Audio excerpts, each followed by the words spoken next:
Well, I live here in Scarborough, grown up here. We have a family-run business, several seasonal attractions. Got involved with racing with the coxswain of the lifeboat, Tom Clark. He mentioned to me, he said they were looking for recruits and would I be interested in joining the RNLI? And immediately fell in love with it. I started off as an ILB crew, progressed to a helmsman, now I'm the senior helm. I've done a lot of rescues, but you know, no one rescue is ever the same, and I don't think anything can ever prepare you for a rescue like that.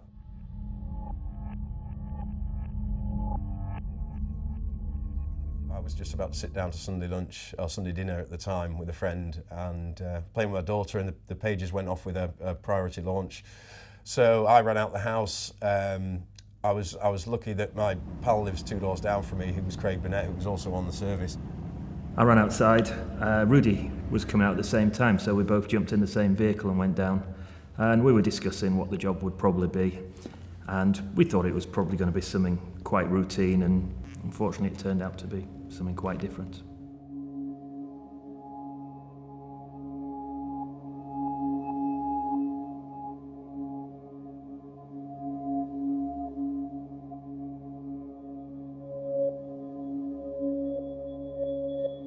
It was a very dark night. There wasn't much ambient light from a moon or anything.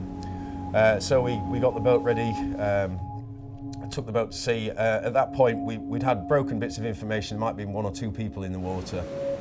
I had the support of Craig Burnett, who was a paramedic and a fellow helm, and obviously Adam was a trainee helm as well. So we've got a lot of experience on that boat. It was very tricky conditions out there. Big swell, darkness.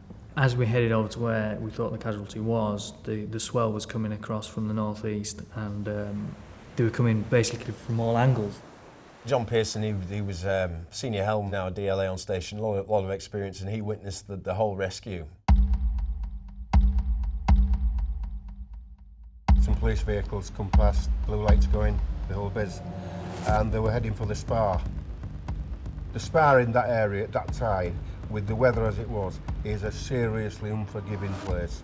I quickly realised that the ILB was on service, and you could see it was quite a dangerous job he was on. There's a lot of eyewitnesses that said it was terrifying to watchers. One moment when my heart stopped is when Rudy said, "It's stalled." I screamed to the lads, I said, "Look guys, the engine's gone on us.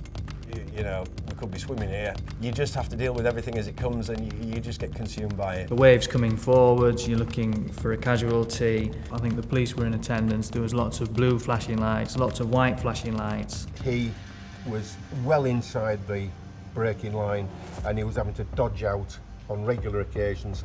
The first time I thought, "Get out of there, kid, you've done it." He did it 3 or 4 more times. And one time he got caught right inside. We had to duck another large set that came through, a set of waves. I saw what was Andrew McGeown at that point, just pinned against the wall. And it didn't look good, to be honest. We could see he was face down, getting rolled down the wall, and I knew I couldn't get the boat into that position. It was just too close. We had eyes on and we were trying to work our way in. But unfortunately, then the casualty disappeared. So then we carried on continuing searching, and that was when the helicopter came over.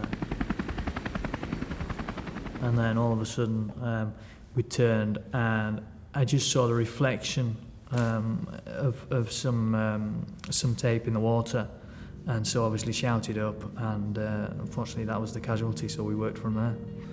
I took over, started the CPR, and we started working on him. There was a lot of guys all on standby for that rescue, so there was a lot of assistance for us once we got in, and so we took it in turns, just doing resus as best we could. I think it was quite significant that a lot of the crew were friends of Andrew as well, so it was quite dear to the hearts of many of the crew. There were about 15-20 minutes maybe before the ambulance arrived, and in that period of time the ILB crew, they worked on him, taking turns continuously, and it was tragic at the end, but if that guy had any chance of survival, them lads gave him it that night. They really did.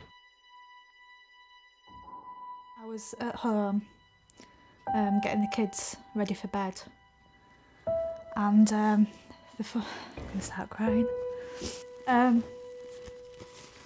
The funny thing was I heard the helicopter go over my house. And I actually said to the kids, because you could hear the weather actually, I was glad we were inside, but I wondered why the helicopter had gone out. Which, when I think about it now, is a bit daft really, isn't it? Because I must have known. Partly that it was Andrew, maybe. I'm not saying I knew it was Andrew, but I knew that it was something. And then, maybe a little bit after, the phone rang and it was my dad, saying that something had happened, and I could tell that, I could hear my mum, and I could tell that something bad had happened. So, my husband was away. I got somebody to watch the kids and drove to mum and dad's. So when I'd spoke to the police, obviously I knew then what had happened, and that was it really.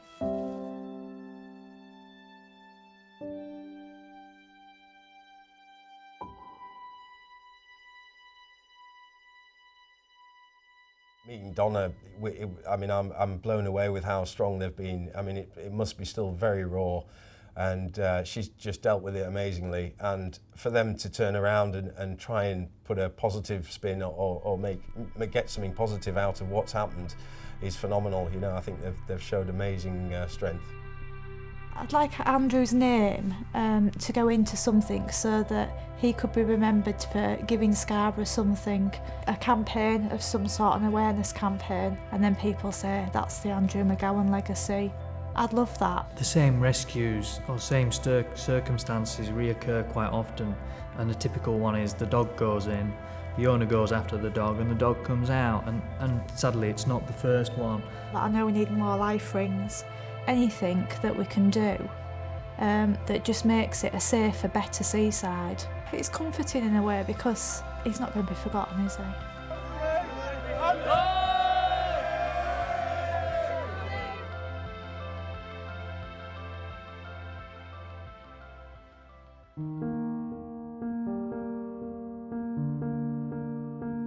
I think Rudy's helmsmanship was fantastic that night, I really do.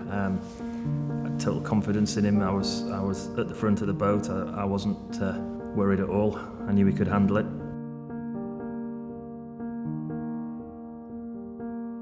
In the family, and they came up and said, you know, thank you for what you did. And I think that spoke more than anything really. It was that recognition enough to me. When I joined the RNLI, I certainly didn't do it to win any medals. I did it purely to give something back to the community.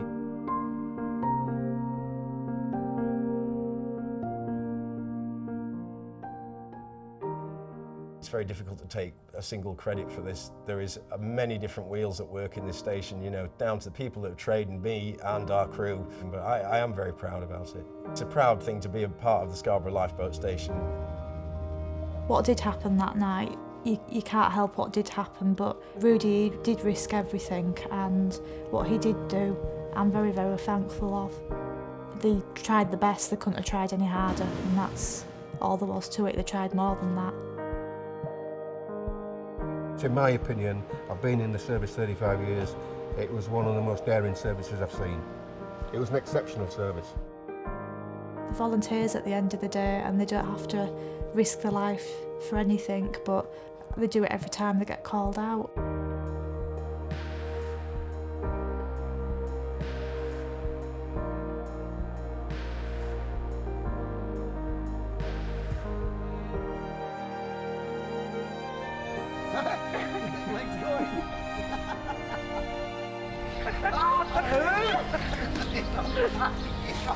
Come back!